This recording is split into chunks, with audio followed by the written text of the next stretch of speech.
الرحيم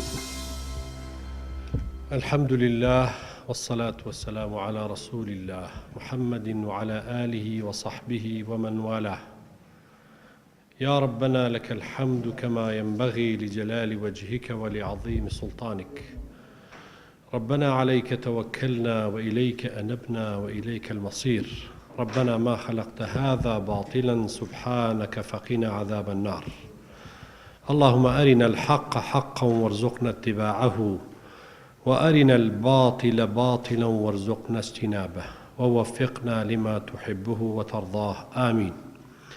برانی خۆشەویستم ئەو بابەتەی باس کرا کە بارودۆخی ئێستای هەرێمی کوردستان و هەڵوێستەکانی کۆمەڵیستان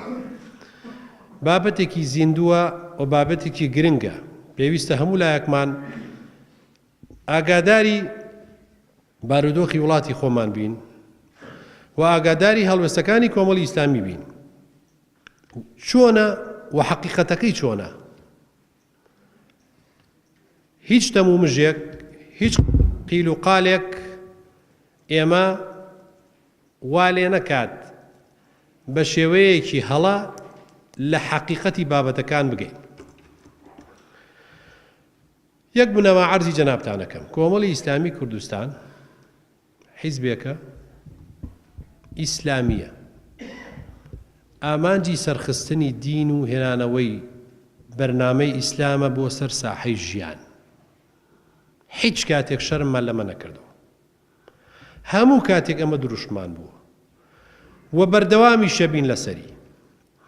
و ئەو پەیامە مەنهەج و ڕیسالەی ئێمەیە و بەو پەیامەش حەرەکەتەکەین و ئەو پەیامە ژەمانەیە بچەسپێنین و قەنەعەتی ئێمە وایە چۆن خوای گەورە فەرمێ و ئەقیموا الصەلات،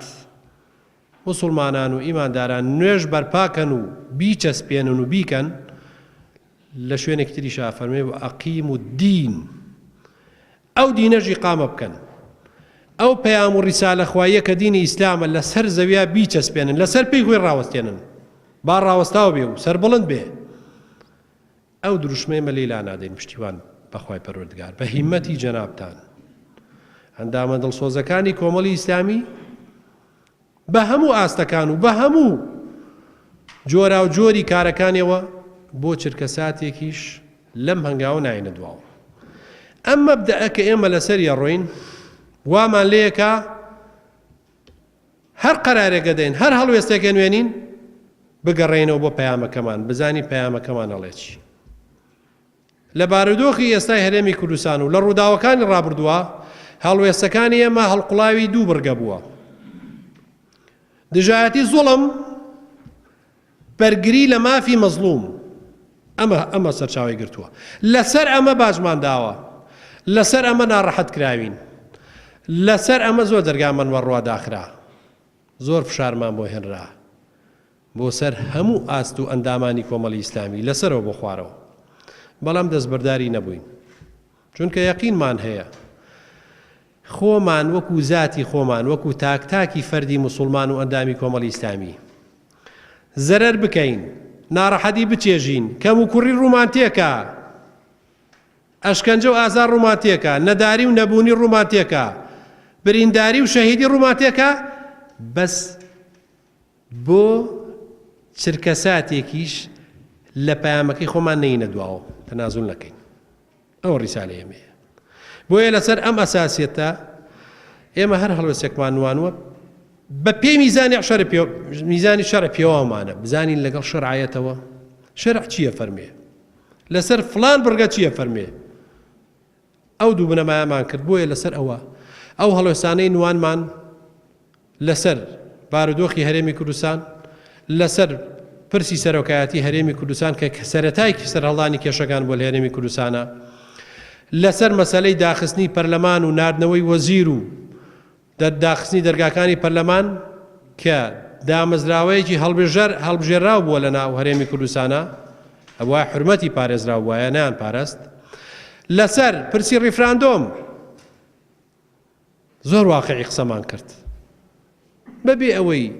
بەبێ ئەوەی هیچ تمۆحێکمان لەو قسانەی خۆمانە هەبێ شتێکمان لێی دەست پێوێ کەسێک پێی وتبین وتمان کاکە ڕیفراندۆم بۆ ئەکەنیەوە ئایا وشەی دەوڵەت وشەی هەرێم وشەی حکمی زاتی وشەی شار و شارۆچکە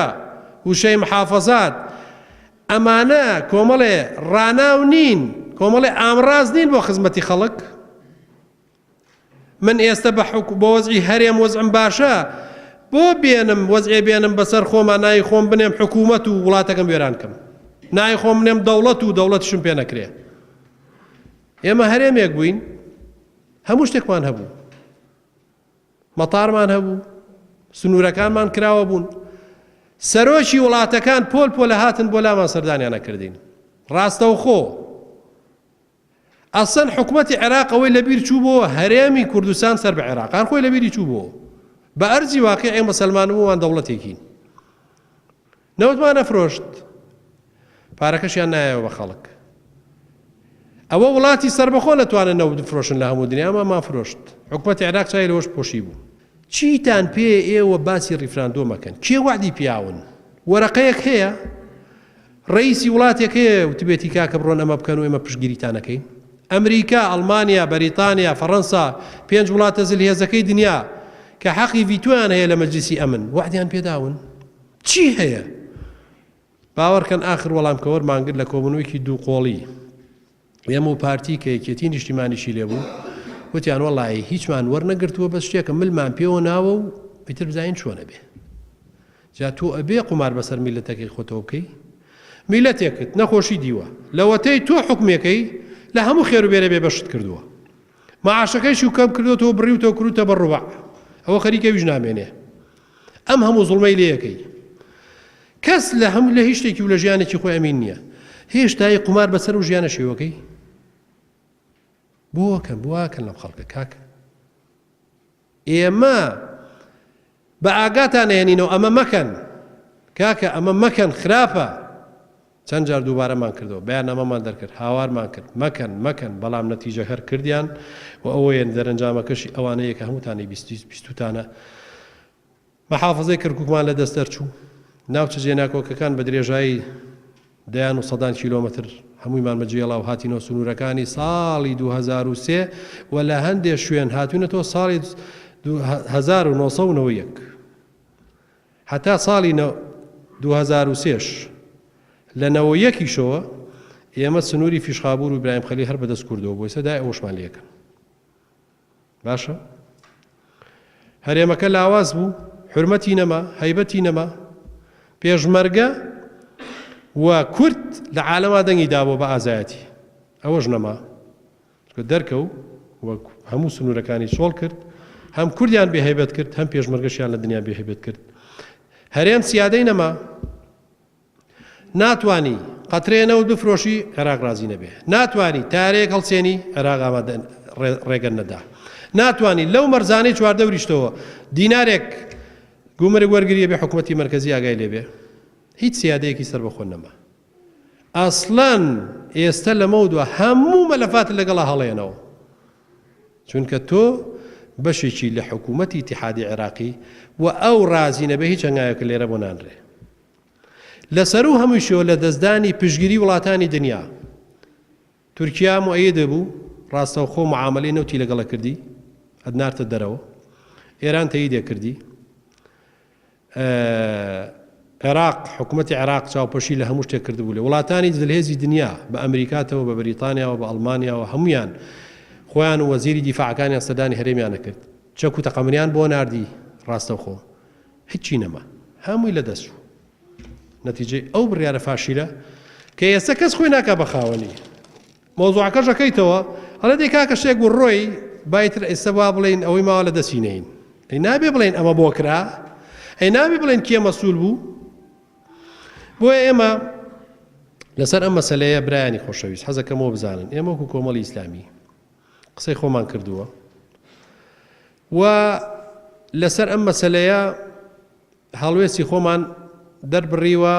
بەو هەنگاوانەی حتمەن ئێوە بیستوتانە لە ڕێی ئەعلامەوە کە ئەویش ئەوەیە نابێ ئەم بارودۆخەی تێپەڕی بەسەرە میلەتە هەروە بڕوا و ئەوانەی مسەبب بوون ئەبێ جارێکی تر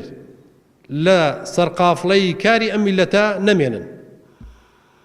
بەڵام ئەمە بەڕێگە و ڕێوشێنی خۆی ئایا ئەمە چۆنە بێ ئەبێ ئیشی بۆ بکەین ئەمە چۆن هەوڵی بۆ بێن ئەبێ هەوڵی بۆ بین ئەمە بکەین بە شێوەیەکی هەڵەشەی وەکو هەندێک خەڵک کە لە سیاسەتکردنە هێشتا ساوان با ئەم وڵاتە هەمووی تێکەڵ و پێکەڵگەین بەسەرێکا و خەڵک بێنێ سەرجادە و هەموو دنیا وێرانکە ئەوەش ئەمەوە بە حەل نازانین حەل ئەوەیە ئێمە ئەبێ جارێ ئەوە بکەین بە بنەما ئەمەی ماومانە لە دەستمان نەچێ ئەم هەرێمە ئێستا موامەرەکە زان لەسەر چییە؟ موامەرەکە لەسەرەوەیە هەرێمی کوردستان هەڵۆشێتەوە سێ محافەزە هەڵەبجەش نە هەڵەبجە عێراق بە محافەزەی نازانێت سلێمانی هەولێر دووەک ئەم سێ محافەزەی ڕاستەوخۆ لەگەڵ حکومەتی ناوەندیە معاملە بکەن و هەرێم نەمێنێ ئەمە زۆر خەتەرە ئەمەی چەند ساڵە بنیادمانەوە هەمووی هەڵۆشێنەوە بۆیە موامەرەکە گەورەیە ئەبێ ئاگامان لێبێ نابێ ئێمە بە عاتیفی و بەڕقی تۆڵەوە بە هەستی تۆڵەوە چاوبن و خێنیتر چێ بێ بابێ گرنگەوە ئێمە مقابلەکانمان بشکێنین یا ئەوانە ئێم تاوانیان کردو بەرامبەر میلەتە ئەوانە هەرەبێ عقوبە بدرێن و ئەوانە ئەبێ ئەم میلەتە خۆی سزایان بە ئیشی ئێمەیە کە بۆ میلەتی ڕوونکەینەوە کە ئەمانەی کران نابێت چاوی لێ پۆشرێ و خەڵکیش واعیە خەڵکیش تێگەیشتووە بۆیە ئێمە لەو ڕۆڕای خۆمان وتووە بیری و بۆچوونی خۆمان وتووە کە ئەبێ ئەم وڵاتە جارێکە سەر لە نوێ سیستمی حکومداری چاپ بکرێتەوە نەک بۆ شێوەی ڕابردوو ئەو هەڵۆکەوم کوڕیانەشی هەبوون هەمووی ئەبێ هەوڵبین و هەموو لایەکمان چاشیکەین بۆ ئەوەی جارێکی وڵاتەمان بەو ئاقارە خراپانە ڕاتەوە ئەوەیشی لە دەستمان چووە هەوڵبین دەسیخینەوە لە پێش هەموو شتێک هەوڵبین ژیانی خەڵک چاکەین کۆمەڵی ئیسلامی ئێمە پەیوەندیمان لەگەڵ لایەنە سیاسیەکانە ئاساییە و ڕێزی هەموو لایەنێکە گرین کە لە کوردستانە خەباتی هەیە مێژووی هەیە و جەماوەری هەیە و دەنگدەری هەیە هەرێکەش بەپێی نزیکی ئەوان لە ئێمە و نزیکیان لە هەڵوێستەکانمان ئێمە ڕێزیان لێگرین و نزیکین لیان حساسیەتیشمان نییە بە هیچ لایەنێک و ئەوەی کردومانە بە ئەساس بۆ هەڵسو کەوتکردن لەگەڵ لایەنە سیاسیەکانە ئەویش ئەوەیە کە هەمومان خزمەتکردنی ئەم وڵاتە کۆمانەکاتەوە لە بیر و بۆچوون و لە شێوەی کارکردن و لە بیرکردنەوە جیاین لە یەکتری بەڵام نقطەی مشتەرەکە دۆزینەوە لە نێوان هەموو لایەکمانە ئەویشەوەیە هەمومانەمانەوێ ئەوانەی بەتایبەتیانەوە خزمەتی وڵاتەکەن لەو نقاطە ئەمێکە گرینەوە با نقاتی هاوبەش لە نێوان هەموو لایەکمانە بدۆزینەوە ئەوە بکەین بە خاڵی ڕێکەوتن و لەگەڵ یەکابوون نەک بینە خاڵە خلافەکانەوە دەست پێکەین وەڵا کاکە من فکرم وایە تۆ فکرەوە لە ئێستا من تۆ دوژمنیەکین ئەوە نابێ و ئێمە قەناعەتمان بەوە نییە قەناعەتمان بەوەیە ئێمە بێ وڵاتی خۆمان چاکەین و ئێمەی ئیسلامی ئێمەی کۆمەڵی ئیسلامیە بێ سەرمەشقی و چاکسازیە بین حەزەکەمەوە بزانن ئێمە خەڵکێک تەسەوری وایە ئیسلامی ئەگەڕێ بۆ فرسەت ئەگەڕێ بۆ ئەوەی کە ئاڵۆزی دروست بێ و کێشە بنێتەوە لەبەرەوەی فکری ئەو بەرنامەی ئەو لە وڵاتەی ئێمە جێبەجێ نەکراوە نەخێوانیە ئەوە خەڵکی ترە لە دەست بازاڕی ئاڵۆزیە بێ خەڵکی ترە حەزی لە وەزعێکی ناهەموارە بۆی خۆی چی بێت یا ئێمە ئاماجمان ئەوە نیە ئاماجمانەوەی وە هەڵوێستەکانیشمان دیار بووە ئێمە لەسەرم هەڵوێستانەی کە باسمان کرد هۆسە من بە چەندەی ڕێعەرزیەوەی بەڕێزەکەم بەڵام ئەمە باجی گەورەی